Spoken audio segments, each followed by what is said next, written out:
Hello students, आपका स्वागत है अपने चैनल पे। आज हम टॉपिक जो है वो लेके आ रहे हैं आपका थ्योरी ऑफ डिमांड। ठीक है, इससे पहले वाले जो वीडियोस आई थी उसमें हमने कंज्यूमर इक्विलिब्रियम के पूरे कंसेप्ट बहुत डिटेल में और अच्छे से समझ लिए हैं।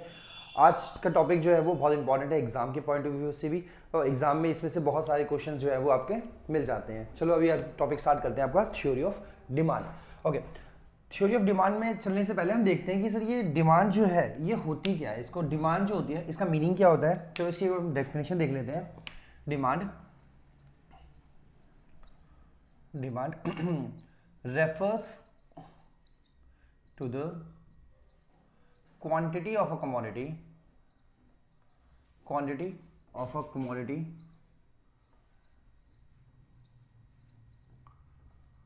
Purchased by purchased by consumer at each various price। Okay, क्या कहता है ये जो डेफिनेशन ने लिखी है ये क्या कहती है हमको कि सर अलग अलग प्राइजेस के ऊपर जो भी हम क्वांटिटी खरीदते हैं किसी भी कमोडिटी की, वही हमारी क्या बन जाती है, डिमांड बन जाती है। फॉर एग्जांपल लेट सपोज करो कोई प्राइस लेते हैं हम यहाँ पर एंड क्वांटिटी। लेट सपोज कोई कमोडिटी है उसका नाम एक्स है, अगर वो 10 रुपए की है तो उसकी हम 20 यूनिट जो है वो परचेज करते हैं। और अगर वो आपकी महंगी होकर 20 रुपए की हो जाए तो हम क्या करेंगे, उसकी 10 यूनिट्स को परचेज करेंगे। तो ये अलग अलग प्राइजेस पे जो चीज आप खरीद रहे हो वही हमारी क्या कहलाती है, वही हमारी डिमांड बन जाती है। इसी यही हमारी क्या हो जाती है, आपकी डिमांड। इसको क्या कहते हैं हम, क्वांटिटी डिमांड। इसको क्या कहते हैं हम, quantity demand. Okay, so basically जो गिवन प्राइस पे जो भी हम क्वांटिटी परचेज कर रहे हैं वही हमारी क्या बन जाती है, डिमांड बन जाती है। ठीक है, अब डिमांड को हम क्या कर सकते हैं सर, डिमांड जो है ना वो दो तरीके की होती है।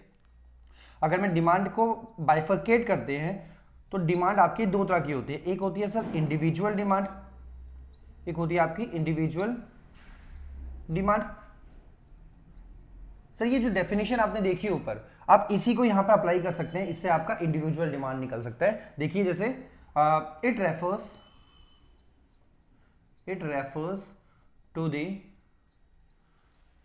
Quantity of a commodity, quantity of a commodity purchase by single consumer at each various price. Okay, देखो इंडिविजुअल का मीनिंग क्या होता है सर, इंडिविजुअल का मीनिंग होता है आपका सिंगल। तो जब एक सिंगल कंज्यूमर किसी पर्टिकुलर कमोडिटी को परचेज करता है तो जो उसकी डिमांड जो होती है वही क्या बन जाती है, आपकी इंडिविजुअल डिमांड बन जाती है। उसी तरीके से दूसरी जो टर्म है हमारे सामने वो है आपका मार्केट डिमांड। मार्केट डिमांड, सही इसका क्या हो जाएगा मीनिंग, इसकी भी डेफिनेशन सेम ही होती है, बस थोड़ा सा चेंज करके आप इंडिविजुअल डिमांड की डेफिनेशन को मार्केट डिमांड की डेफिनेशन में कन्वर्ट कर सकते हैं। जैसे for example it refers to the quantity of a commodity, quantity of a commodity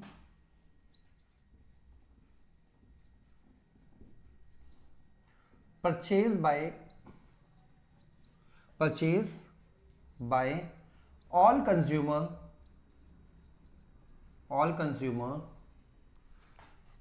at each various price.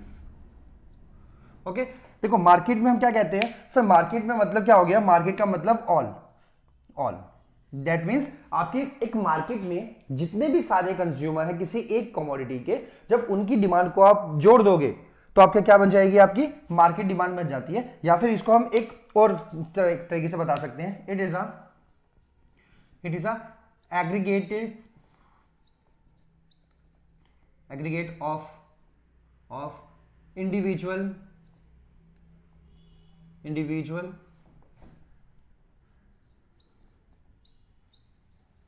Demand,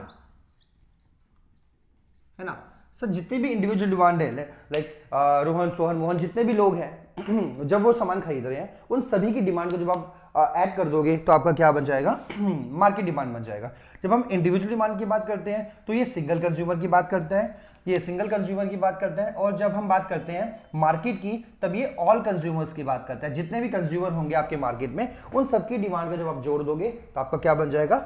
market demand बन जाएगा। अभी हम देखते हैं वो कौन कौन से फैक्टर्स होते हैं जो किसी कमोडिटी की डिमांड को अफेक्ट करते हैं। और मैं बताऊं, अगर एग्जाम के पॉइंट ऑफ व्यू से देखा जाए तो ये अकेला टॉपिक ही इस चैप्टर का सबसे इंपॉर्टेंट टॉपिक है। इसको अगर मैं मोस्ट इंपॉर्टेंट टॉपिक बोल दूं तो इसमें कोई गलत बात नहीं होगी। ये टॉपिक आपका एग्जाम में बहुत ही ज्यादा आता है और इसमें से आपके वैल्यू बेस्ड क्वेश्चन, थोड़ा सा थिंकिंग वाले क्वेश्चंस भी आपके बन जाते हैं। और जिस तरह का इस समय का एग्जाम का पैटर्न जा रहा है उस समय ये टॉपिक आपके लिए बहुत ही ज्यादा इंपॉर्टेंट हो जाता है। इस टॉपिक को समझना बहुत इंपॉर्टेंट है क्योंकि ये टॉपिक यहाँ तो इंपॉर्टेंट है ही आपका, ये टॉपिक आगे चल के जो प्राइस डिटर्मिनेशन वाला जो टॉपिक आता है यानी कि लास्ट चैप्टर माइक्रो इकोनॉमिक्स का, वहां पर भी बहुत इंपॉर्टेंट रोल प्ले करता है। तो इस चैप्टर को थोड़ा सा, इस टॉपिक को थोड़ा सा ध्यान से समझना। जो सबसे पहला फैक्टर होता है वो होता है आपका own price of commodity. Okay, own price of the commodity, इसका मीनिंग क्या हो गया सर? किसी भी कमोडिटी की जो प्राइस होता है उसकी डिमांड को डायरेक्टली अफेक्ट करती है। क्या करती है? ये आपका डायरेक्टली अफेक्ट करती है। डायरेक्टली अफेक्ट कैसे सर? अगर किसी कमोडिटी का प्राइस ज्यादा होगा तो उसकी डिमांड क्या हो जाएगी? वो कम हो जाएगी। जैसे कि हम दुकान पे जाते हैं कोई सामान खरीदने के लिए, हमने देखा कि कोई चीज अगर सस्ती है, ठीक है, हमको दो चीजें खरीदनी थी, दो में से हमने देखा कि यार ये वाली चीज हमको सस्ती मिल रही है, तो हम क्या कर लेंगे? सीधा उसको परचेस कर लेंगे। बाकी और फैक्टर्स को हम कंसीडर नहीं करते हैं। सबसे इंपॉर्टेंट फैक्टर जो होता है आपका वो कमोडिटी का खुद का प्राइस होता है। खुद का प्राइस जो होता है ना, उस प्राइस के ऊपर डिपेंड करता है उस कमोडिटी की डिमांड कितनी होगी। ओके, तो ये डायरेक्टली अफेक्ट करता है आपका किसको? डिमांड को। डायरेक्टली अफेक्ट करता है किसको? डिमांड को। ओके, अगर किसी कमोडिटी का प्राइस ज्यादा होगा तो उसकी डिमांड आपकी कम होगी, और अगर प्राइस कम होगा तो उसकी डिमांड ज्यादा होगी। जो सेकंड फैक्टर है आपका वो है price of related goods. Sir related goods की अगर हम बात करें, ये भी हमारी जो मेन कमोडिटी होती है उसकी डिमांड को अफेक्ट करता है। जैसे जो अगर हम रिलेटेड गुड्स की बात करें ना, तो रिलेटेड गुड्स आपके दो तरह के होते हैं सर। एक होते हैं आपके सब्स्टिट्यूट गुड्स एंड सेकंड जो होते हैं आपके उसको कहते हैं हम कॉम्प्लीमेंट्री गुड्स। देखो अब इन दोनों का मीनिंग समझ लेते हैं। सर सबसे पहले अगर हम बात करें सब्स्टिट्यूट गुड्स की, तो सब्स्टिट्यूट गुड्स क्या होते हैं? ये गुड्स होते हैं आपके can be use at the place of each other. Okay, ये ऐसे गुड्स होते हैं जिनका आप क्या कर सकते हैं, पहले हम इसको समझ लेते हैं फिर इसको कॉम्प्लीमेंट्री को समझेंगे। ओके, सब्स्टिट्यूट गुड्स क्या होते हैं आपके? ये ऐसे गुड्स होते हैं, these are those goods which can be use at the place of each other. जैसे for example tea and coffee. अब देखो टी एंड कॉफी दोनों क्या है? एक दूसरे के सब्स्टिट्यूट गुड्स है। अगर हमको चाय पीने का मन करे हम चाय भी पी सकते हैं, अदरवाइज हम कॉफी भी पी सकते हैं। ठीक है, अब इन दोनों का यूज जो है एक दूसरे की जगह पर कर सकते हो, उससे कोई फर्क नहीं पड़ेगा। अब ये कहता है आपका सर अगर हम इस टी को हम मेन कमोडिटी मान ले और इसको अगर हम सब्स्टिट्यूट मान ले, ओके, तो कॉफी की प्राइस की वजह से कम ज्यादा होने की वजह से टी की जो डिमांड है वो कम ज्यादा हो सकती है। लेट्स सपोज इनिशियली अगर मैं कहता हूं कि price and quantity, okay, initially सब कुछ 10-10 है, 10 प्राइस है और 10 प्राइस है। ओके, क्या कहता है ये?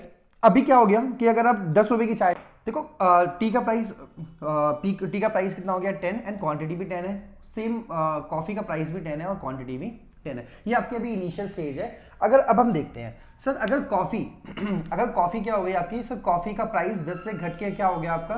10 से घट के 5 हो गया और ये सेम ही रहा। अब क्या करेंगे सर? जो टी पीने वाले लोग हैं ना वो क्या करेंगे सर? मूव कर जाएंगे किसके ऊपर? कॉफी के ऊपर। तो यहां पर इसकी डिमांड क्या हो जाएगी? वो कम हो जाएगी। और ये जो एक्स्ट्रा जो 5 लोग कम हुए हैं ना आपके, वो कहां चले जाएंगे सर? वो चले जाएंगे इसके अंदर। तो इसकी डिमांड कितनी हो जाएगी आपकी सर? 15 हो जाएगी आपका।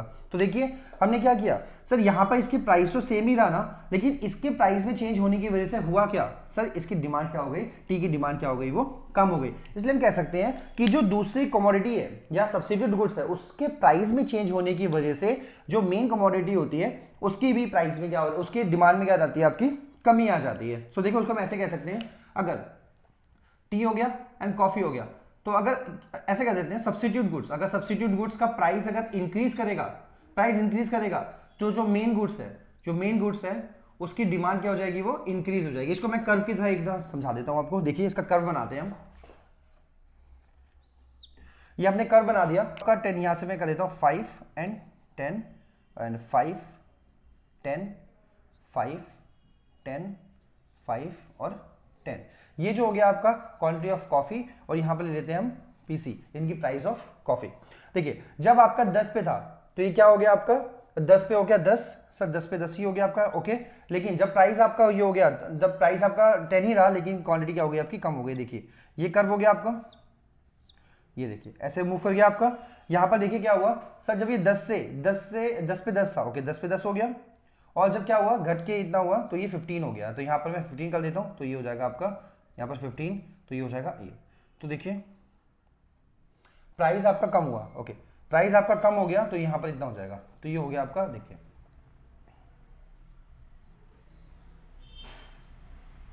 देखिए इसका प्राइस कम हुआ तो इसकी डिमांड बढ़ गई, बट इसका प्राइस कम होने की वजह से देखिए इसका क्या हो गया, इसकी डिमांड क्या हो रही है आपकी सर, कम हो रही है ना। ये हमको दिखाई दे रहा है, ये जो आपकी कर्व दिख रहा है, इसमें क्या किया, ये सब्स्टिट्यूट गुड्स हो गया, ये मेन कमोडिटी हो गई। सर सब्स्टिट्यूट गुड्स के प्राइस में चेंज होने की वजह से जो मेन कमोडिटी है उसकी डिमांड में क्या हो गई, वो कमी आ गई, एंड वाइस वर्सा। ऐसा उल्टा भी हो सकता है, अगर ये चीज महंगी हो जाती तो लोग क्या करते सर, कॉफी से यहां पर शिफ्ट कर जाते। ठीक है, तो ये होता है हमारा सब्सिट्यूट गुड्स के अंदर में, कैसे सब्सिट्यूट गुड्स क्या करता है, आपकी मेन कमोडिटी की डिमांड को चेंज कर देता है।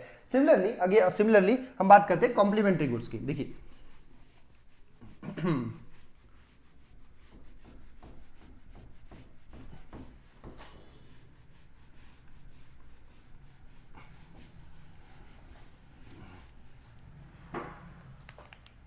सिमिलरली हम बात करते हैं किसकी, कॉम्प्लीमेंट्री गुड्स की। कॉम्प्लीमेंट्री गुड्स, सर ये कौन से गुड्स होते हैं, कॉम्प्लीमेंट्री गुड्स ऐसे गुड्स होते हैं जिनका आप एक दूसरे के बिना यूज नहीं कर सकते, can not be use without each other, can not be use without each other. Okay मतलब ये सर, ये ऐसे गुड्स होते हैं जिनका आप एक दूसरे के बिना इस्तेमाल नहीं कर सकते। अगर आपके पास जैसे कार एंड पेट्रोल, इसका एग्जांपल ले लेते हैं हम, कार एंड पेट्रोल। अभी हम सीएनजी और डीजल को छोड़ देते हैं, हम एक नॉर्मल सिचुएशन लेते हैं कि हम कार और बाइक की, let suppose bike and petrol की बात कर लेते हैं, ये ज्यादा बेटर रहेगा क्योंकि बाइक तो डीजल और सीएनजी चलती नहीं है। बाइक एंड पेट्रोल ये एक दूसरे के कॉम्प्लीमेंट्री हो सकते हैं। सर अगर देखो, अगर पेट्रोल अवेलेबल ही नहीं हुआ तो आप बाइक कैसे चलाओगे, है ना। तो हम कह सकते हैं पेट्रोल का अगर प्राइस महंगा हो, लेट सपोज को प्राइस पेट्रोल का क्या होगा, अगर बढ़ गया तो ऑब्वियस है बाइक की डिमांड क्या हो जाएगी, वो कम हो जाएगी। इसको कहते हैं हम कॉम्प्लीमेंट्री गुड्स। कैसे कि सर एक कमोडिटी का प्राइस दूसरी कमोडिटी के डिमांड को क्या करता है, वो असर कर रहा है। तो कॉम्प्लीमेंट्री गुड्स ऐसे काम करता है आपका कि दूसरी चीज अगर महंगी हो जाएगी तो इस चीज की डिमांड क्या हो जाएगी, वो कम हो जाएगी। लेकिन सब्सिट्यूट गुड्स में क्या था सर, वो दोनों क्या था, सब्सिट्यूट गुड्स में क्या था आपका, वो पॉजिटिव रिलेशन था। अगर कॉम्प्लीमेंट्री गुड्स का प्राइस बढ़ेगा तो जो मेन कमोडिटी होती है उसकी डिमांड क्या हो जाएगी, वो बढ़ जाएगी। ठीक है, उसमें पॉजिटिव रिलेशन आ रहा था, लेकिन यहाँ पर क्या होता है, वो नेगेटिव दिख रहा है आपको कि अगर पेट्रोल महंगा हो गया तो बाइक भी क्या हो जाएगी, कम हो जाएगी। तो ये होता है कॉम्प्लीमेंट्री गुड्स। कॉम्प्लीमेंट्री गुड्स की वजह से भी हमारी कमोडिटी की जो डिमांड है वो अफेक्ट होती है। ठीक है, ये दोनों थे आपके रिलेटेड गुड्स का कंसेप्ट, बहुत ही इंपॉर्टेंट कंसेप्ट था आपका। अब हम नेक्स्ट बात, थर्ड क्या हो गया आप हमारे सामने, इनकम ऑफ द कंज्यूमर। देखो थर्ड जो हमारे सामने है वो आपका इनकम ऑफ द कंज्यूमर। इसके ना इफेक्ट दो तरीके से हो सकते हैं आपके, इसके इफेक्ट को आप दो पॉइंट से डिवाइड कर सकते हैं। जैसे हम इफेक्ट की बात करें, अगर इसका इफेक्ट हो गया आपका, तो दो सिनेरियो में इसको हम समझ सकते हैं। सर एक तो केस लेते हैं हम गुड्स का, और दूसरे केस लेते हैं हम इनकम के बेसिस पे। ओके, इनकम के बेसिस पे दो चीजों में इसको हम समझते हैं, इनकम ऑफ द कंज्यूमर कैसे काम करता है। सर गुड्स की बात करें अगर हम, तो गुड्स के अंदर भी दो गुड्स होते हैं आपके सर, एक होते हैं आपके जिसको हम कहते हैं नॉर्मल गुड्स, एक होते हैं जिसको हम कहते हैं नॉर्मल गुड्स, और दूसरे होते हैं जिसको हम कहते हैं inferior goods, inferior goods. Okay, देखिए normal goods and inferior goods, इसमें कैसे होता है, इसमें देखो क्या होता है सर। नॉर्मल गुड्स की अगर हम डेफिनेशन की बात करें तो ऐसे कोई हार्डकोर कोई डिस्टिंक्शन नहीं है between inferior normal goods, but आप इसको अकॉर्डिंग टू इनकम क्लासिफाई कर सकते हो कि सर कौन से गुड्स आपके नॉमिनल होंगे और कौन से आपके क्या होते हैं वो इंफीरियर होते हैं आपके। देखिए सर नॉर्मल गुड्स क्या होंगे आपके, सर ऐसे गुड्स होते हैं जिनका क्या होता है वो इनकम इफेक्ट, इनका इनकम इफेक्ट क्या होता है आपका इनकम इफेक्ट, इनकम इफेक्ट क्या होता है इनका, इनकम इफेक्ट क्या होता है इनका पॉजिटिव होता है, इनकम इफेक्ट क्या होता है आपका पॉजिटिव होता है, इनकम इफेक्ट का क्या होता है आपका पॉजिटिव इनकम इफेक्ट होता है आपका। जैसे फॉर एग्जांपल अगर आपकी इनकम, अगर हमारी इनकम जो है अगर वो इंक्रीज हो रही है तो जो नॉर्मल गुड्स होते हैं उनकी डिमांड भी क्या हो जाती है, नॉर्मल गुड्स की डिमांड भी क्या हो जाएगी आपकी इंक्रीज हो जाएगी।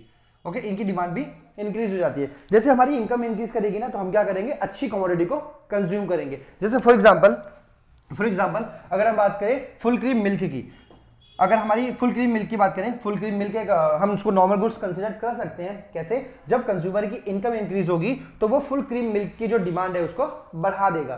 तो ऐसे गुड्स जिनकी इनकम बढ़ने के साथ में डिमांड भी बढ़ती है, ऐसे गुड्स को क्या बोला जाता है सर, नॉर्मल गुड्स बोला जाता है। ओके, अब बात करते हैं इंफीरियर गुड्स की, तो इनका इनकम इफेक्ट क्या होता है, इनकम इफेक्ट क्या होता है इनका नेगेटिव होता है, इनकम इफेक्ट क्या होता है इनका नेगेटिव होता है आपका।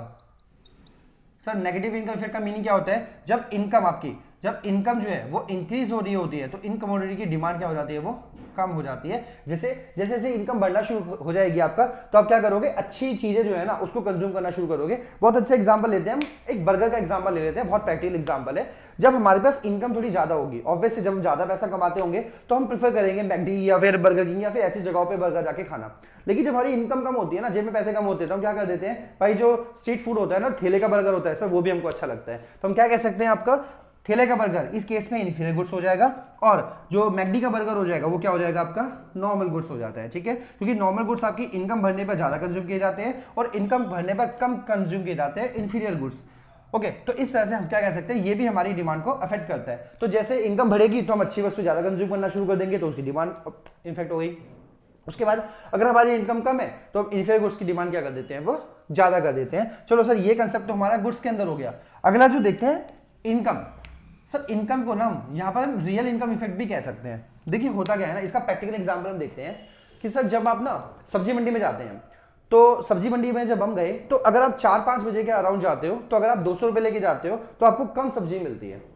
ओके, लेकिन जब सेम डे आप 10 बजे के या 9:30 बजे के आसपास जाओ, आपको 200 रुपए में ही आपको ज्यादा सब्जी जो है वो मिल जाएगी। ऐसा क्यों होता है सर, वहां पर आपका ये इफेक्ट आपको काम करता हुआ मिल जाएगा। कैसे सर, क्योंकि हमारी इनकम जो होती है ना, वो इनकम आपकी दो तरह की होती है सर। एक होती है आपकी नॉमिनल इनकम, एक होती है आपकी नॉमिनल इनकम और दूसरी होती है आपकी real income. Okay, real income एक होता है नॉमिनल। सर नॉमिनल का मतलब क्या होता है, जो हमको सामने दिखाई दे रहा है। जैसे फॉर एग्जांपल मेरे पास अगर 100 रुपीज है, आज का 100 रुपीज, एक साल के 100 रुपीज के बाद नॉमिनली तो सेम होगा, क्योंकि 100 रुपए है तो भाई 100 रुपए तो सेम ही होगा, लेकिन उसकी रियल वैल्यू क्या हो जाएगी आपकी, डिक्रीज हो जाएगी ड्यू टू इन्फ्लेशन। हो सकता है कि 100 रुपए में जहां आज 100 रुपए का सामान परचेज कर सकते थे, एक साल के बाद उस 100 रुपए में आप 99 या 98 का सामान जो है वो परचेज कर पाओगे। इस कंसेप्ट को मैं आपको एक एग्जाम्पल के थ्रू समझाता हूं। ओके, लेट सपोज करो कि आपके पास 200 रुपए है, ओके, और आपने क्या किया, आपने एप्पल खरीदने गए, एप्पल का प्राइस था 50 रुपीज, तो आपने 4 केजी एप्पल जो है वो परचेज कर लिया और आपके 200 रुपए क्या हो गए, वो स्पेंड हो गए। ओके, अब सेम टाइम आप थोड़ा सा लेट मार्केट में गए तो आपके पास 200 रुपए ही है। ओके, लेकिन जब वहां जाके देखा तो सर एप्पल की कीमत जो है वो घट गई, आपकी 25 रुपए की हो गई।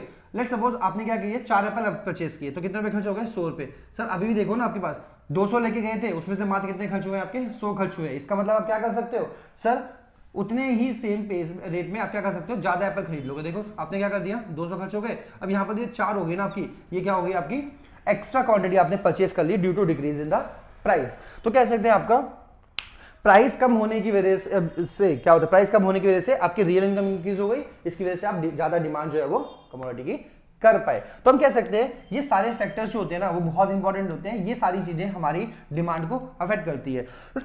हमारी इनकम कितनी होगी, उसके बाद फिर प्राइस कमोडिटी का कितना होगा, ये दोनों हमारी डिमांड को क्या करेंगे, वो अफेक्ट करते हैं। ठीक है, होप ये कंसेप्ट आपको समझ में आ गया होगा। अब जब नेक्स्ट हम बात करते हैं, देखिए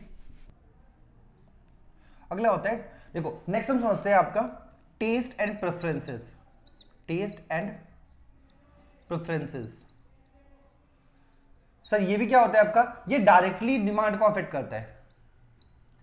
डायरेक्टली अफेक्ट कैसे सर, भाई ऑब्वियस है, जो चीज आपको पसंद आती है, जिसका टेस्ट आपको पसंद है, तो उसकी डिमांड क्या होगी, हमेशा ज्यादा होती है। चाहे प्राइस आपका कम ज्यादा क्यों ना हो, लेकिन आपको वो चीज पसंद आ रही है, तो हम क्या कह सकते हैं, उसकी डिमांड आपकी हमेशा ज्यादा ही होगी। For example Maggi, sir Maggi बहुत से लोगों को पसंद आती थी, मैगी पहले 10 की आती थी, 10 से 12 की हुई, तो लेकिन फिर भी उसकी डिमांड में उतनी कमी नहीं आई, लोगों ने जो है वो मैगी को कंज्यूम किया ही किया। तो हम कह सकते हैं टेस्ट एंड प्रेफरेंसेस भी हमारी जो डिमांड होता है उसको अफेक्ट करता है। फिफ्थ नंबर पे आता है आपका fashion and climate. Fashion and climate, इसको हम वेदर भी कह सकते हैं, वेदर भी कंसिडर कर सकते हैं। सर जो चीज फैशन में होती है उसकी डिमांड भी क्या होती है, वो ज्यादा होती है। जिस इस समय हम क्लाइमेट के, इस समय ठंड चल रही है आपकी, तो ठंड चल रही है आपका, तो इस केस में आपके अगर जीन्स हो गया, जैकेटें हो गया या स्वेटर्स हो गया आपके, ये भले ही कॉस्टली होते हैं लेकिन फिर भी इनकी डिमांड क्या होती है, वो ज्यादा होती है, क्योंकि ये क्या होते हैं इस समय परचेस किए जाते हैं, इनकी डिमांड है अभी क्लाइमेट के अकॉर्डिंग या वेदर के अकॉर्डिंग इनको पहनना होता है, तो इनकी डिमांड क्या होगी, वो ज्यादा होती है। तो हम कह सकते हैं ये भी जो होता है वो कंज्यूमर की डिमांड को अफेक्ट करता है। ओके, नेक्स्ट पॉइंट की बात करते हैं हम, change in expected change in price of commodity in near future।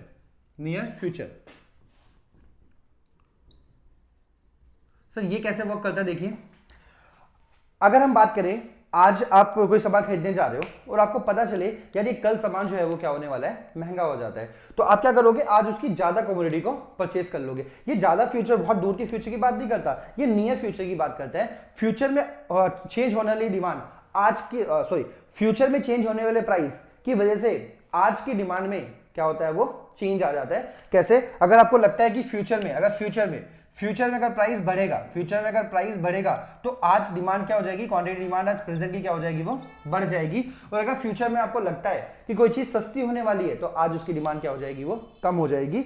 Okay, समझ में आ रहा है ना। जैसे फॉर एग्जांपल कहीं पता चले कि कल आपके मोमोज जो है बहुत महंगे होने वाले हैं, तो क्या करें, सारे लोग आज ही मोमोज खाने में लग गए हैं, या फिर आज ही खा लेंगे। जो लोग नहीं खाना चाहते थे वो भी करेंगे चलो खा ही लेते हैं, कल तो वैसे भी बहुत महंगे होने वाले हैं। या फिर पेट्रोल के सामने इसका एग्जांपल हमको मिल जाता है कि जैसे ही अनाउंसमेंट होती है कि भाई 12 बजे के बाद जो है पेट्रोल की कीमतें बढ़ने वाली है, तब क्या होता है कि बहुत सारे लोग जो है वो पहले ही निकल जाते हैं आपका बाइक में तेल डलवाने के लिए। उनको पता है कि कल तेल डलवाएंगे तो कल महंगा पड़ेगा, तो इसलिए हम क्या करते हैं, आज ही जाते हैं और बाइक में तेल डलवा लेते हैं। तो भाई 12 बजे के बाद प्राइस में जो भी चेंज होना था उसकी वजह से आज रात के 10 बजे ही क्या हो गया, उसकी डिमांड इंक्रीज हो गई। ठीक है, तो इस तरह से ये कंसेप्ट काम करता है। ओके, नेक्स्ट देखते हैं आपका distribution of income.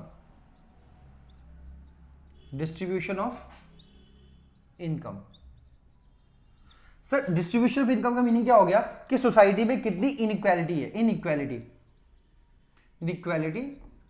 And equality, ये कंसेप्ट है जिसके अकॉर्डिंग आप कह सकते हैं किसी कमोडिटी की डिमांड पे असर पड़ता है। अगर लेट्स सपोज इनकम रफली इक्वली डिस्ट्रीब्यूट है, तो उस समय सब लोग क्या करेंगे, एक नॉर्मल जो गुड्स होते हैं सब लोग उसी की डिमांड करेंगे। लेकिन अगर इनकम इनइक्वल डिस्ट्रीब्यूट है, यानी कि कुछ लोगों के पास बहुत अमीर है और कुछ लोग बहुत गरीब है, तो जो अमीर लोग होंगे उनकी डिमांड कैसी होगी, सर उनकी डिमांड होगी लग्जरी आइटम्स, और जो गरीब लोग होंगे उनकी जो डिमांड होगी वो बेसिक आइटम्स की होगी, या फिर वो भी डिमांड नहीं कर पाएंगे क्योंकि इनकम उनकी क्या होती है, बहुत ही कम होती है। तो इनइक्वालिटी भी अफेक्ट करती है कि कैसे कैसे डिमांड जो है हो सकती है। इनइक्वालिटी के इसमें हमने क्या बताया कि सर अगर किसी ग्रुप की इनकम ज्यादा होगी तो वो लग्जरी आइटम की डिमांड करेगा, और अगर किसी ग्रुप की इनकम बहुत कम होगी तो वो क्या करेगा, बेसिक आइटम्स या उससे भी कम आइटम्स की कह सकते हैं हम डिमांड करेंगे। लेकिन अगर इनकम इक्वली डिस्ट्रीब्यूट है तो लगभग सभी लोग जो है वो बेसिक गुड्स की जो है वो डिमांड करेंगे ही करेंगे। तो ये कंसेप्ट आपका होता है डिस्ट्रीब्यूशन ऑफ इनकम का। तो हमने सारे फैक्टर्स देख लिए, आपका 7 फैक्टर्स है लगातार लगभग, ये हमने सारे देख लिए। ये बहुत इंपॉर्टेंट क्वेश्चन है आपका एग्जाम के पॉइंट ऑफ व्यू से कि कौन कौन से फैक्टर्स होते हैं जिनकी वजह से कमोडिटी की जो डिमांड है वो अफेक्ट होती है। अभी नेक्स्ट टॉपिक हम देखते हैं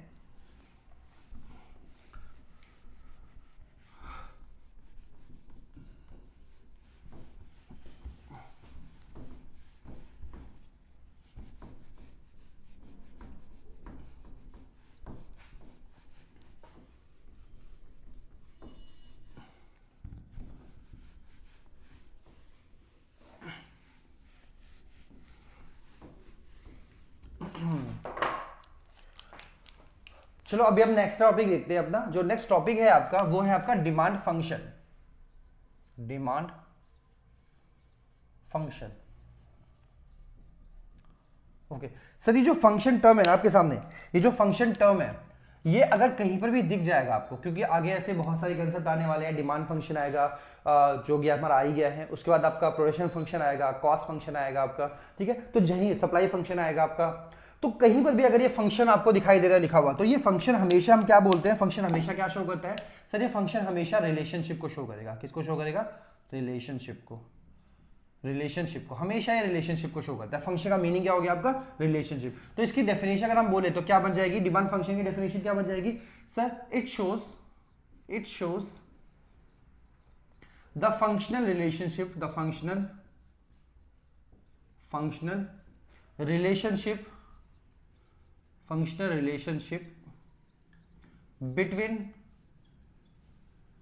between demand and factors affecting it, okay sir. Demand function क्या हो गया आपका सर, डिमांड फंक्शन का मतलब क्या हो गया, डिमांड और उसको इन्फ्लुएंस करने वाले, उसको अफेक्ट करने वाले फैक्टर्स के बीच में क्या रिलेशन होता है, उसको शो करने के लिए हम किसको देखते हैं, डिमांड फंक्शन को। इसको हम ऐसे कर सकते हैं सर, QD मतलब demand is a function of price of related goods, income of the consumer, taste and preferences हो गया आपका, उसके बाद फिर डिस्ट्रीब्यूशन ऑफ इनकम हो गया, and so on and so fourth. ये क्या हो जाएगा आपका, ये होता है आपका डिमांड फंक्शन। जो ये क्या हो गए सारे, ये सारे हो गए आपके फैक्टर्स, ये हो गए आपके फैक्टर्स और ये हो गई हमारी डिमांड। तो डिमांड एंड फैक्टर्स के बीच में क्या रिलेशन है, ये फैक्टर्स डिमांड को कैसे अफेक्ट कर रहा है, तो जब उसी को हम देखते हैं तो उसको हम क्या कहते हैं, डिमांड फंक्शन बोलते हैं। सर डिमांड फंक्शन की बात करें तो डिमांड फंक्शन भी हमारा दो तरीके का होता है, ये भी दो टाइप होते हैं इसके। टाइप की अगर आप बात करेंगे तो इसके भी दो टाइप हो गए आपके सर, ये होता है individual demand function, individual demand function, and second जो होता है आपका उसको कहते हैं market demand function, market demand function, okay sir. जब हम इंडिविजुअल डिमांड फंक्शन की बात करेंगे तो ऑब्वियस हमारा क्या जाएगा आपका सर, इंडिविजुअल डिमांड फंक्शन क्या होगा, वो ये उस रिलेशन को शो करेगा जहां पर इंडिविजुअल डिमांड और उसको फैक्टर्स, उसको अफेक्ट करने वाले फैक्टर्स के बीच में रिलेशन। जैसे हम कह सकते हैं आपका QDI is a function of price of related goods, income of the consumer, taste and preferences, ठीक है, एंड सो ऑन। ये जो होता है ना, देखो वो फैक्टर्स जो इंडिविजुअल डिमांड को अफेक्ट करते हैं वो किस में आ जाएंगे, आपके इंडिविजुअल डिमांड फंक्शन के अंदर जाएंगे। दैट मींस इंडिविजुअल डिमांड को कौन कौन से फैक्टर्स अफेक्ट करते हैं, उससे इंडिविजुअल डिमांड कितनी चेंज हो रही है उसी को मेजर करने के लिए हम क्या देखते हैं, इंडिविजुअल डिमांड फंक्शन देते हैं। जब हम मार्केट डिमांड फंक्शन की बात करते हैं तो इसमें आपके सारे के सारे फैक्टर्स कंसिडर हो जाते हैं। Is a function of price of related goods, income of the consumer, taste and preferences हो जाएगा आपका, इसको हम कर देते हैं, इसमें इतना ही हो गया आपका। उसका डिस्ट्रीब्यूशन ऑफ इनकम हो गया, फ्यूचर एक्सपेक्टेशन, फ्यूचर प्राइस हो गया आपका, ठीक है। ये सारी चीजें होती है आपकी मार्केट डिमांड फंक्शन में। तो इंडिविजुअल डिमांड फंक्शन का मीनिंग क्या हो गया सर, जो इंडिविजुअल डिमांड को अफेक्ट करने वाले फैक्टर्स है, और मार्केट डिमांड की बात करेंगे तो मार्केट डिमांड को अफेक्ट करने वाले फैक्टर्स जो होते हैं उनके रिलेशन कैसे होता है। तो ये हमारे सामने कंसेप्ट हो गया आपका डिमांड फंक्शन का। चलिए अब आगे हम देखते हैं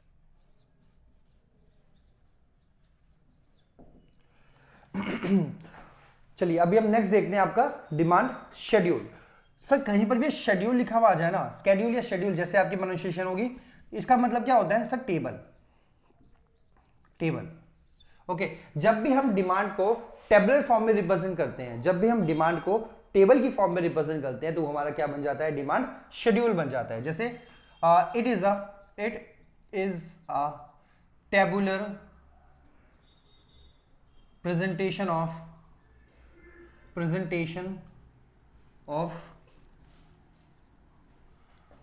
commodity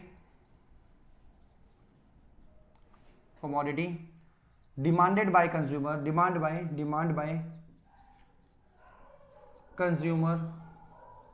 at each various price। Sir consumer जो भी डिमांड करता है कंज्यूमर जो भी डिमांड करता है, जब उस डिमांड को आप टेबल की फॉर्म में रिप्रेजेंट कर दोगे तो वो हमारा क्या बन जाता है, डिमांड शेड्यूल बन जाता है। जो इंपॉर्टेंट टर्म है इसके अंदर में वो यही होती है, टेबुलर रिप्रेजेंटेशन। ओके, क्योंकि ये टेबल की फॉर्म में रिप्रेजेंट होता है। चलिए अब इसके भी दो पॉइंट होते हैं आपके, वो भी देख लेते हैं। सर ये इसका पहला हो गया आपका individual demand schedule, individual demand schedule, and second one क्या हो जाएगा आपका, मार्केट डिमांड शेड्यूल। अगला क्या हो जाएगा आपका, market demand schedule. Okay sir individual demand schedule and market demand schedule, देखिए individual demand schedule and market demand schedule. Okay sir अभी जब हमने पीछे देखा था तो सर जब हमने इंडिविजुअल की बात करी थी तो इंडिविजुअल का मीनिंग क्या होता था, सर इंडिविजुअल का मीनिंग होता था सिंगल कंज्यूमर। इंडिविजुअल का मीनिंग क्या हो गया आपका, सिंगल कंज्यूमर, मतलब सिंगल कंज्यूमर जो भी परचेज कर रहा है क्वांटिटी, उसको हमने क्या बोला था, इंडिविजुअल डिमांड बोली थी। और जब हमने मार्केट की बात करी थी तो मार्केट का मतलब क्या होता था, मार्केट का मीनिंग होता था आपका ऑल कंज्यूमर्स। ओके ये सिंगल कंज्यूमर और ये ऑल कंज्यूमर, ये जो डेफिनेशन हमारे सामने लिखी हुई है, अगर इस डेफिनेशन में आप कंज्यूमर के आगे सिंगल लगा दोगे तो इंडिविजुअल बन जाएगा, और अगर ऑल लगा दोगे तो ये मार्केट बन जाएगा। जैसे देखिए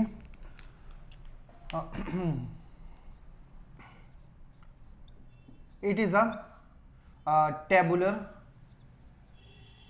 presentation of commodity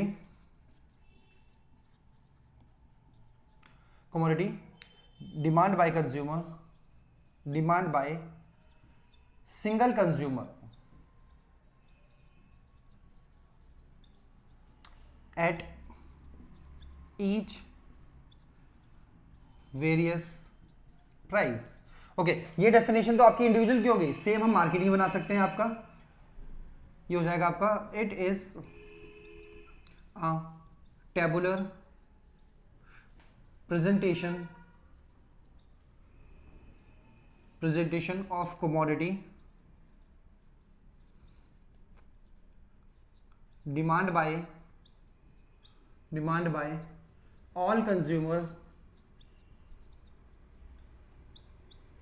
at each various price। देखो हमने क्या किया सर, दोनों डेफिनेशन हमने यहां पर लिख ली, individual demand schedule and market demand schedule. देखो इसमें पूरी डेफिनेशन सेम ही है, बस फर्क किस चीज का आया सर, सिंगल है ना, और यहां पर किसका फर्क आएगा सर, ऑल कंज्यूमर्स। यहां पर सिर्फ एक कंज्यूमर, सपोज मैंने जो सामान खरीदा है, मैंने जो सामान खरीदा मैंने उसको टेबल की फॉर्म में रिप्रेजेंट कर दिया अपनी डिमांड को, मेरी इंडिविजुअल डिमांड को, तो क्या बन जाएगा इंडिविजुअल डिमांड। और फिर क्या किया मैंने, मेरे सारे कलीग्स ने, मेरे सारे फैमिली मेंबर्स ने कोई सामान परचेज किया और उसको जब मैं टेबल की फॉर्म में रिप्रेजेंट कर दूंगा तो वो क्या बन जाएगा आपका, मार्केट डिमांड शेड्यूल बन जाता है। इसको एक बार हम देख लेते हैं टेबल के थ्रू। लेट्स सपोज करो यहां लिखते हैं ये कंज्यूमर ए हो गया और यहां पर कंज्यूमर बी हो गया, तो यहां पर प्राइस होता है पी एक्स, यहां पर हमने लिख दिया क्यू एक्स, कमोडिटी एक्स है, और यहां पर भी प्राइस हो गया पी एक्स और ये हो गया आपका क्यू एक्स। लेट्स सपोज करो प्राइस जो था वो 5 था, इसको 1 2 कर लेते हैं हम, ठीक है 1 2 3 4 5। ओके जब किसी कमोडिटी का प्राइस 1 रुपए था तो मैं उसकी 10 यूनिट को परचेज कर रहा था, फिर 8 हो गया, 8 6 4 2, क्या हुआ सर मैंने क्या किया, जब 1 रुपए का कोई सामान था तो मैंने उसकी 10 यूनिट को परचेज किया और जैसे जैसे सामान का प्राइस बढ़ता गया मैंने भी क्या कर दिया, डिमांड को कम कर दिया। सेम तरीके से सर प्राइस तो चेंज होगा नहीं, चाहे कंज्यूमर 1 हो या 4, प्राइस तो सेम भी रहने वाला है, पर डिमांड हो सकता है कि जो बी कंज्यूमर है वो क्या करता था 1 रुपए में 12 यूनिट को परचेज करता था, फिर 10, फिर हो जाएगा 8 6 एंड 4। सर ये हो गया आपका, ये अकेले व्यक्ति की डिमांड हो गई, ये बी व्यक्ति की डिमांड हो गई। जब इसको आप टेबल की फॉर्म में रिप्रेजेंट कर दोगे, सेम इसको भी हम ऐसे कर लेते हैं। ओके सर ये इंडिविजुअल डिमांड शेड्यूल हो गया कंज्यूमर ए के लिए, और ये इंडिविजुअल डिमांड शेड्यूल हो गया कंज्यूमर बी के लिए। अब हम ये अज्यूम करते हैं कि हमारे मार्केट में केवल दो ही कंज्यूमर है, consumer A and consumer B. तो अगर हम मार्केट डिमांड शेड्यूल प्रिपेयर करेंगे तो वो क्या हो जाएगा आपका, सर ए प्लस बी कर देंगे इसको हम, ठीक है। दोनों कंज्यूमर हो गए, बोथ कंज्यूमर्स हो गए। सर प्राइस होगा आपका पी एक्स एंड यहाँ होगी क्वांटिटी ऑफ एक्स। तो प्राइस तो सिमिलरली रहने वाला है 2 3 4 5। ओके तो सर अब इसकी बात करते हैं। देखो ये कितना परचेस, 1 रुपए पे कितना परचेस करेंगे टोटल हम। सर अगर ए ने 10 खरीदा है, बी ने 12 खरीदा है, तो टोटल कितना हो गया 22। तो उसके बाद फिर कितना हो जाएगा आपका 18, 18 के बाद हो जाएगा 14, 14 के बाद 10, 10 के बाद 6। तो जब इसको भी आप टेबल में शो कर दोगे तो ये क्या बन जाएगा हमारा, देखिए ये हमारा बन गया मार्केट डिमांड शेड्यूल, और ये हो गया हमारा इंडिविजुअल डिमांड शेड्यूल। एक बार थोड़ा सा इसको दोबारा से रिकैप करवा देता हूं। सर डिमांड शेड्यूल जब आप टेबल की फॉर्म में किसी चीज को रिप्रेजेंट करते हो, टेबल की फॉर्म में जब आप डिमांड को रिप्रेजेंट करते हो तो आपका डिमांड शेड्यूल बन जाता है। जब आप किसी इंडिविजुअल या सिंगल कंज्यूमर की डिमांड को रिप्रेजेंट करते हो तो इंडिविजुअल डिमांड शेड्यूल बन जाता है। फॉर एग्जाम्पल ए का शेड्यूल हमारे सामने है और हमारे सामने बी का भी शेड्यूल है। उसी तरीके से जब आप सारे कंज्यूमर्स की डिमांड को आप शो करते हो टेबल की फॉर्म में, तो क्या बन जाता है आपका मार्केट डिमांड शेड्यूल आपका प्रिपेयर हो जाता है, ठीक है। तो ये हो गया हमारा डिमांड शेड्यूल का भी कंसेप्ट कंप्लीट। अभी हम नेक्स्ट देखते हैं, तो इसी के बेसिस पे, डिमांड शेड्यूल के ही बेसिस पे हम क्या करते हैं, कर्व बनाते हैं। तो अब अभी हम देखते हैं डिमांड कर्व क्या होता है।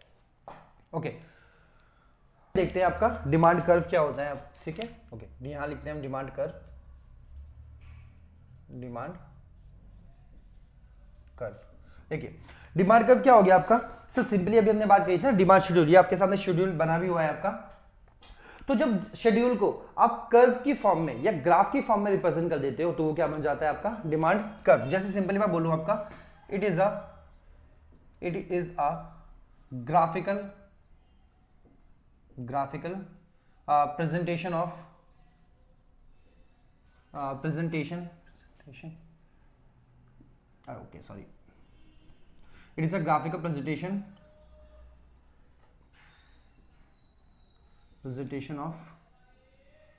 of commodity demand by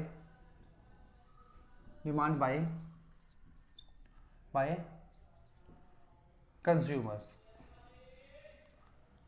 at each various price. Okay क्या कहता है सर, जब आप इसी शेड्यूल को ग्राफ में, या फिर ये क्या कहता है कि जब आप दो भी डिफरेंट क्वांटिटीज को परचेज करते हो तो जब उसको आप ग्राफ की फॉर्म में रिप्रेजेंट कर देते हो तो वो आपका क्या बन जाता है, वो आपका क्या बन जाता है डिमांड कर्व बन जाता है। या फिर सिंपली बोले इट इज अ, एक और बोल सकते, एक बात, एक डेफिनेशन और बना सकते हैं हम, it is a graphical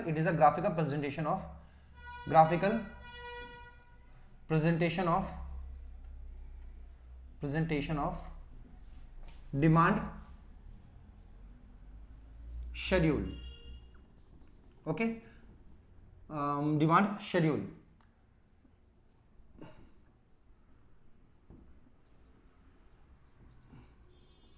okay यानी कि जब डिमांड शेड्यूल को आप ग्राफ में रिप्रेजेंट कर दोगे तो आपका डिमांड कर्व बन जाएगा। कर्व बेसिकली, कर्व क्या हो गया बेसिकली, जब आप ग्राफ में जो हम डिमांड करते हैं उसको आप प्लॉट करोगे तो वो क्या बन जाएगा आपका कर्व बन जाएगा। सेम अब ये भी आपका दो तरह का होता है सर, इसको भी हम दो तरीके से बता सकते हैं। क्या हो जाएगा आपका सर इंडिविजुअल डिमांड कर्व, ये हो जाएगा आपका individual demand curve and second क्या हो जाएगा आपका market demand curve. Sir same definition ही आपकी, ये पूरी डेफिनेशन आपकी सेम ही है, बस फर्क कितना आ जाएगा आपका, यहां पर फर्क आ जाएगा सर ये सिंगल होता है एंड ये क्या होता है आपका ऑन। इस पूरे के लिए हम ये टर्म का इस्तेमाल कर रहे हैं ऑन, तो ये भी पूरे के लिए होता है इस्तेमाल। ओके तो डेफिनेशन क्या हो जाएगी सर, सेम डेफिनेशन है बट आपको करना क्या है, कंज्यूमर के आगे आप सिंगल लगा दो तो आपका क्या बन जाएगा इंडिविजुअल डिमांड कर्व बन जाएगा। जैसे individual demand curve refers to the quantity of the commodity that are presented graphically. क्या कह सकते हैं हम आपका सर डिमांड कर्व क्या हो गया जिसको आप ग्राफिकली प्रेजेंट करते हो और परचेज बाय सिंगल कंज्यूमर या डिमांडेड बाय सिंगल कंज्यूमर। इस वाले में क्या आ जाएगा आपका sir it is a graphical presentation of commodity demanded by all consumer. यहां पर क्या आ जाएगा आपका all consumer at each various price, जो अलग अलग कीमतों पर जो आप सामान परचेज जो सारे के सारे कंज्यूमर डिमांड परचेज कर रहे हैं, तो उसको आप क्या करोगे जब आप ग्राफ में प्रेजेंट कर दोगे तो वो क्या बन जाएगा आपका मार्केट डिमांड कर्व बन जाता है। अभी क्या करते हैं इसकी डेफिनेशन मैं नहीं लिखा हूं क्योंकि हम इसी को ही क्या कर देंगे यहाँ पर शो करने वाले हैं, ठीक है, इसलिए मैंने इसकी डेफिनेशन लिखी नहीं है, बट डेफिनेशन आपकी समझ में आई गई होगी आपकी। बस यहाँ पर कंज्यूमर लिखा है उसके आगे आप सिंगल लगा के इस पूरी डेफिनेशन को बना सकते हो। अगर उसी के आगे आप ऑल लगा दोगे तो आपकी ये पूरी डेफिनेशन जो है बन के तैयार हो जाएगी। अभी देखते हैं सर हम कर्व बनाते हैं, यहाँ ए का कर्व बनाते हैं, यहाँ बी का, और फिर यहाँ पर मार्केट का कर्व बनाते हैं। देखिए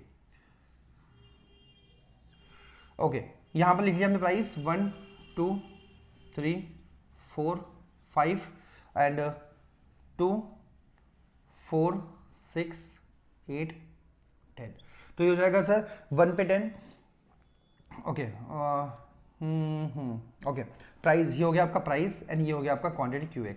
तो देखिए जब प्राइस 1 था तो डिमांड थी कितनी 10 और 2 पे 8, ओके 2 पे 8, फिर 3 पे 6 4 और 5, तो ये देखिए कर्व हमने बना दिया, तो ये हो गया आपका QA का कर्व कह सकते हैं। इसी तरह से अब सेम हम ऐसे बना देते हैं, तो ये हो जाएगा प्राइस 1 2 3 4 और ये 5, 2 4 6 8 10 एंड 12। तो देखिए क्या हो जाएगा आपका सर 1 पे ये हो जाएगा, 2 पे 10, 3 4 एंड 5, तो ये हो जाएगा आपका QB। देखिए तो ये इंडिविजुअल डिमांड कर्व हो गया सर, इंडिविजुअल डिमांड कर्व ए के लिए हो गया, इंडिविजुअल डिमांड कर्व आपका बी के लिए हो गया। जब इन दोनों ही डिमांड कर्व को आप जोड़ दोगे तो आपका क्या बन जाएगा मार्केट डिमांड कर्व बन जाएगा। देखिए ऐसे 1 2 3 4 एंड 5, 2 4 6 8 10 12 14 16 16 के बाद 18 20 एंड 12 22। सो इसको आप क्या कर सकते हो सर, ये मुझे दिखाई दे रहा है सर वो कुछ इस तरह का बनने वाला है कुछ, देखिए जैसे एक पे कितना हो गया सर, एक पे हो गया 22, ओके सर 2 पे 18, 2 पे 18, 2 पे 18, 3 पे आपका कितना हो जाएगा 14, 3 पे 14 हो जाएगा, 4th पे 10 हो जाएगा आपका, 4th पे 10 हो जाएगा, 5 पे 6 हो जाएगा। तो देखिए A प्लस बी दिखाई दे रहा है हमारे सामने सर, ये सिंगल डिमांड कर्व हो गया आपका और ये मार्केट डिमांड कर्व हो गया। तो सर इसमें देखिए हम ना कर्व को देख के भी बता सकते हैं कि कब आपका सिंगल बनेगा कब आपका मार्केट बनेगा। देखो जो मार्केट वाला कर्व है ना वो ज्यादा फ्लैटर है, देखिए आपको दिख रहा है ज्यादा फ्लैटर है ना, क्यों क्योंकि इसमें ज्यादा डिमांड शामिल है, इसलिए कर्व क्या हो गया ज्यादा फ्लैटर होता है क्योंकि सभी की डिमांड को मिला के बनाया जा रहा है, और ये उतने फ्लैटर कंपैरेटिवली उसके नहीं दिख रहे हैं आपको। तो ये इंडिविजुअल डिमांड कर्व हो जाएगा, ये आपका मार्केट डिमांड कर्व हो जाएगा, ठीक है। तो होप हमने आज ये सारे टॉपिक डिस्कस कर लिए हैं। अब जो हमारी नेक्स्ट वीडियो आएगी उस वीडियो में हम एक वीडियो और लेके आएंगे जिसमें ये चैप्टर आपका खत्म हो जाएगा, जिसमें हम लॉ ऑफ डिमांड को, उसके एक्सेप्शंस को, उसके रीजंस को और चेंज इन डिमांड को, ये कंसेप्ट जो है वो करेंगे, और फिर हमारा ये टॉपिक भी क्या हो जाएगा वो कंप्लीट हो जाएगा। चलिए आज की वीडियो में इतना ही, ओके धन्यवाद। अगर आपको हमारी वीडियो अच्छी लग रही है तो प्लीज चैनल को सब्सक्राइब कर दीजिएगा और आने वाली बेल नोटिफिकेशन ऑन कर देना, जिससे कि आने वाली जो वीडियोस है वो भी आपको मिल जाएगी।